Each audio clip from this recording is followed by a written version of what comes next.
Class 3 তোমাদের গত দিনে গুড মর্নিং মেরি সানশাইন হয়েছিল। আমি পড়েছিলাম, তোমরাও নিশ্চয়ই আমার সঙ্গে সঙ্গে পড়েছিলে, এবং আমি তোমাদের বলেছিলাম যে তোমরা কবিতাটা পড়বে, পড়ে আমি যে বাংলাটা বলে দিয়েছি সেটা মনে করে মানেটা বোঝার চেষ্টা করে প্রশ্নগুলো এবং আরও যে এক্সারসাইজে তোমার টাস্ক দেওয়া আছে সেগুলো করার চেষ্টা করবে। করেছো নিশ্চয়ই, অল্পই ছিল, যদি করে থাকো ভালো। তাহলে আমি এখন যেগুলো বলবো তোমাদের কোশ্চেনের উত্তর এগুলো যেগুলো করে দেবো তার সঙ্গে মিলে গেলে খুবই ভালো কথা। তাহলে পরে তোমাদের নিজেদের আত্মবিশ্বাস কিছুটা বাড়বে যে আমরাও পারি, আমরাও পেরেছি। হ্যাঁ, কিন্তু এবার আমি তোমাদের যে কথাটা বলবো, আচ্ছা কবিতাটা আরেকবার পড়ো। Good morning, Mary Sunshine. How did you wake so soon? You have scared the little stars away and sighed away the moon. I saw you go to sleep at last night. Before I ceased my playing, how did you get way over here? And where have you been staying?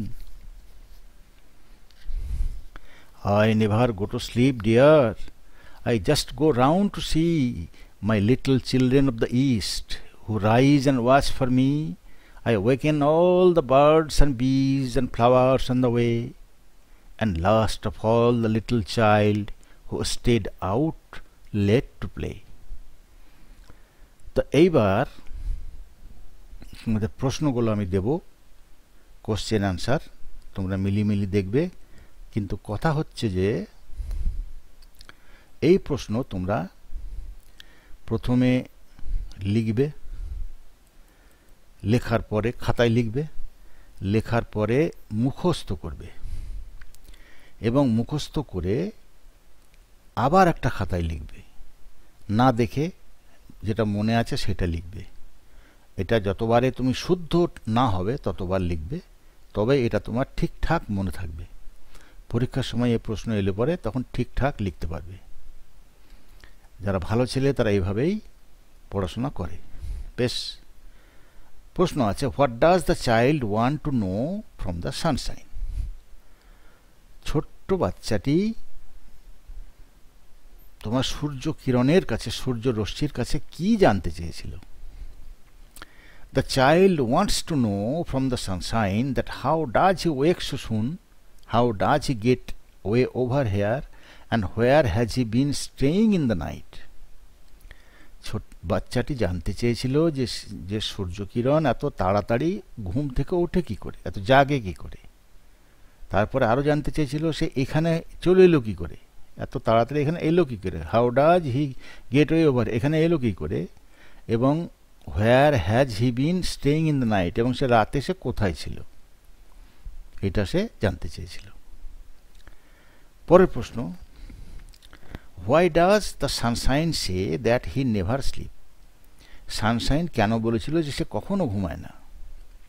The sunshine says that he never sleep because when the children of the west go to sleep, then he goes to see the children of the east, so he has no time at all to sleep. মানে সূর্যকিরণ বলেছিল যে দেখো, আমি তোমাকে সেদিন বলেছি যে পৃথিবীর দুটো গোলার্ধ, উত্তর গোলার্ধ আর দক্ষিণ গোলার্ধ। পৃথিবী তোমার সূর্য যখন আমাদের এই দিকে থাকে, মানে আমাদের দেশে যখন দিন হয় আমাদের পূব দিকে, তখন পশ্চিম দিকে রাত হয়। যেমন ধরো ইংল্যান্ড, তারপর স্পেন, ফ্রান্স, ইউরোপের যত দেশ, আমেরিকার অনেক দেশ, তারা তখন রাত হয় তাদের, মানে সূর্য সেদিকে থাকে না, আমাদের দিকে চলে আসে। আবার সূর্য যখন ওই দিকে চলে যায়, ওদের দিকে চলে যায়, তখন আমাদের এদিকে রাত হয়। তাহলে সূর্য তো ঘুমাচ্ছে না, কখনো সে আমাদের কাছে থাকছে, কখনো সে পশ্চিমে থাকছে, কখনো পূর্বে থাকছে, কখনো পশ্চিমে থাকছে। তো সূর্য সেটা বলছে যে আমি ঘুমাবো কি করে, আমি তো তোমরা যখন ঘুমোতে যাও, পশ্চিমের ছেলে মেয়ে তোমরা যখন ঘুমোতে যাও তখন আমি পূব দিকে যাই, আমার যে ছোট ছোট ছেলেরা আছে, বাচ্চারা, তাদের আমি দেখতে যাই। সুতরাং আমি ঘুমাবার সময় পাবো কখন, বুঝেছ? বেশ, এবার চলো আমরা পজিটিভ অ্যাডজেক্টিভ। পজিটিভ অ্যাডজেক্টিভ কি? মানে my, your, his, her, its, our, their. মানে এই বইটা আমার, মানে তুমি আমার বললে মানে এই বইটা তোমার পজিশনে আছে, মানে সেই জন্য এটাকে বলে positive adjective.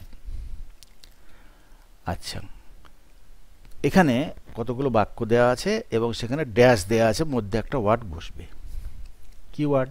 A, the earth belongs to all, it is dash earth. The earth belongs to all, it is dash earth. belongs to all যদি হয় তাহলে all মানে সবাই, আর সবাই মানে আমরা। তাহলে পরে কি হবে? The earth belongs to all, it is our earth. মানে পৃথিবীটা সব, পৃথিবীর মালিক সবাই, সুতরাং এটা আমাদের পৃথিবী। B, the book belongs to you, it is dash book. এই বইটি মালিক তুমি, ইট ইজ ইয়োর বুক, তাহলে এটা তোমার বই। She liked the dress but not dash dark colour. সে এই পোশাকটি পছন্দ করেছে কিন্তু তার কালো রং পছন্দ করেন। তাহলে তার বলতে পোশাকের তো হিজ হার হবে না, পোশাকের হবে ইটস, ইটস ডার্ক কালার। যারা তোমার সজীব পদার্থ নয় তাদের ক্ষেত্রে হিজ হার ব্যবহার হয় না, সেখানে ইটস মানে লিভিং থিং নয় যারা, তাদের ক্ষেত্রে হয় ইটস। তোমরা সায়েন্সে লিভিং থিং পড়েছ, living thing and non living thing.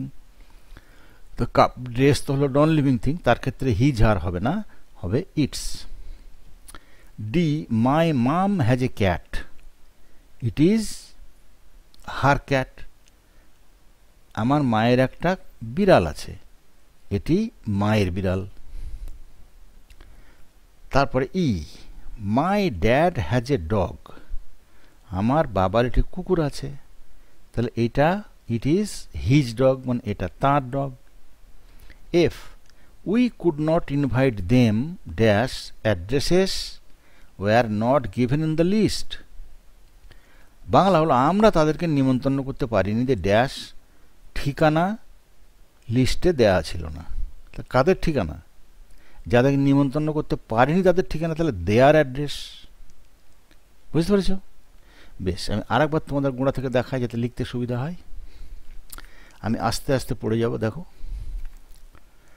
Answer the following questions. What does the child want to know from the Sunshine? Answer, the child wants to know from the sunshine. এগুলো বানান বলা, এগুলোর একটারও বানান বলার দরকার নেই, বানান তোমরা সবই বইয়ের মধ্যেই আছে, তাছাড়া তোমরা জানো, আমি জানি এর বানানগুলো তোমরা জানো। সানশাইন, এখানে এইচ হবে কিন্তু, সান আর সাইনে এস এইচ হবে।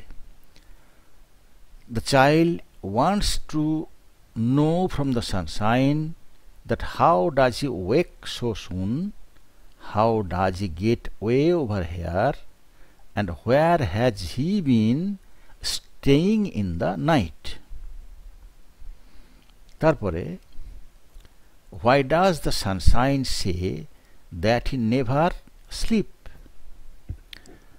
The sunshine says that he never sleep because when the children of the west go to sleep, then he goes to see the children of the east, so he has no time at all to sleep.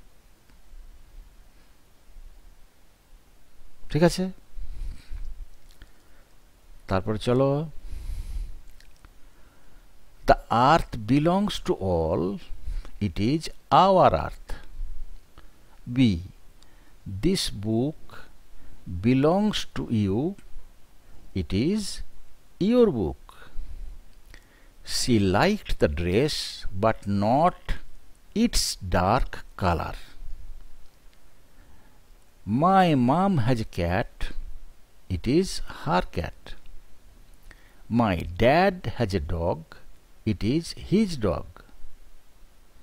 We could not invite them, their addresses were not given in the list. ঠিক আছে, বেশ। আর তোমাদের বিশেষ বলার দরকার নেই, আজকে এই পর্যন্তই থাকলো। তোমরা পরের দিনে